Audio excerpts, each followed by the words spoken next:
नमस्कार। मनोवैज्ञानिक कौशलों का विकास इस अध्याय के चौथे भाग में हम साक्षात्कार कौशल पर चर्चा करेंगे। साक्षात कौशल के अंतर्गत उसके प्रश्नों के प्रकार, मूल्यांकन कौशलों के मूल तत्व और इसके कितने भाग हैं, इन सभी को हम इस अध्याय में समाहित करेंगे। बस हम शुरुआत किए देते हैं। साक्षात्कार कौशल एक साक्षात्कार दो या दो से अधिक व्यक्तियों के बीच एक उद्देश्यपूर्ण वार्तालाप है जिसमें प्रश्न उत्तर प्रारूप का अनुसरण किया जाता है। यह अन्य वार्तालाप की तुलना में अधिक औपचारिक होता है क्योंकि इसका एक पूर्व निर्धारित उद्देश्य होता है तथा उसकी संरचना केंद्रित होती है। साक्षात्कार का उद्देश्य व्यक्ति के व्यक्तित्व का परीक्षण करना होता है। ये देखिए, संकेत के स्वरूप में इसने एक बड़ा सा एनलार्ज करने वाला या बड़ा दिखाने वाला शीशा लगा रखा है जिससे यह इनके गुणों को देख पा रहा है। साक्षात्कार का प्रारूप। एक बार साक्षात्कार के उद्देश्य का कौशल स्थापित हो जाने पे साक्षात्कारकर्ता एक प्रारूप तैयार करता है। इसे 3 भागों में विभाजित करते हैं।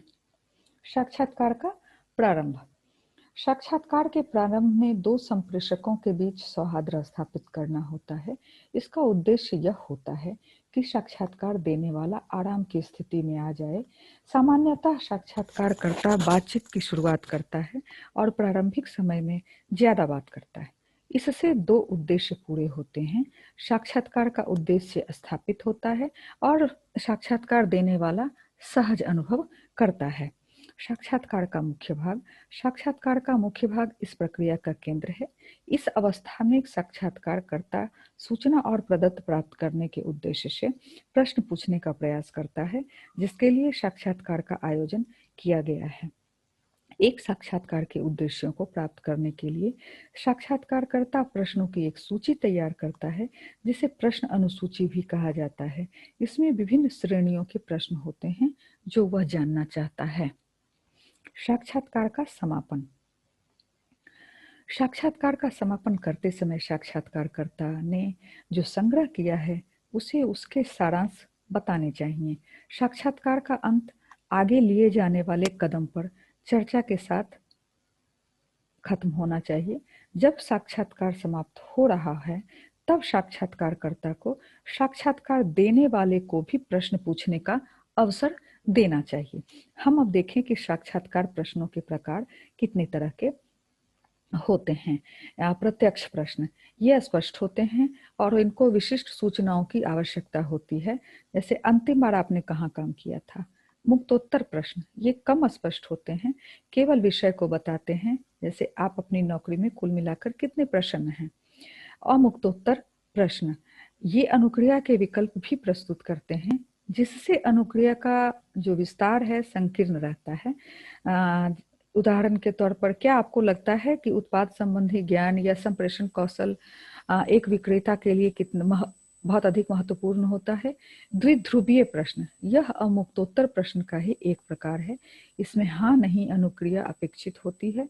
उदाहरण के लिए हम इसे इस तरह से देख सकते हैं कि क्या इस कंपनी के लिए आप काम करना चाहेंगे।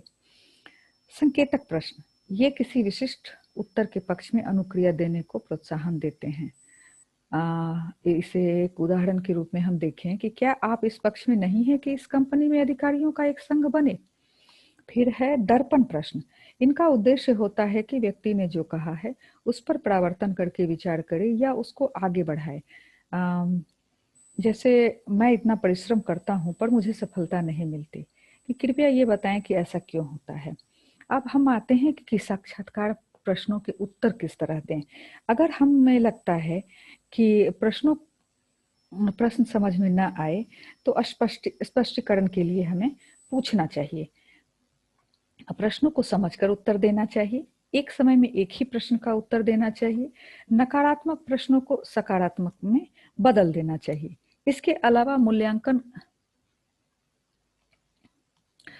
मूल्यांकन, मनोवैज्ञानिक मूल्यांकन कौशलों के मूल तत्व की भी चर्चा है, लेकिन यहाँ वो प्रासंगिक नहीं है तो हम इसे बढ़ा देते हैं। निम्न में से कौन साक्षात्कार के प्रश्नों का एक प्रकार नहीं है?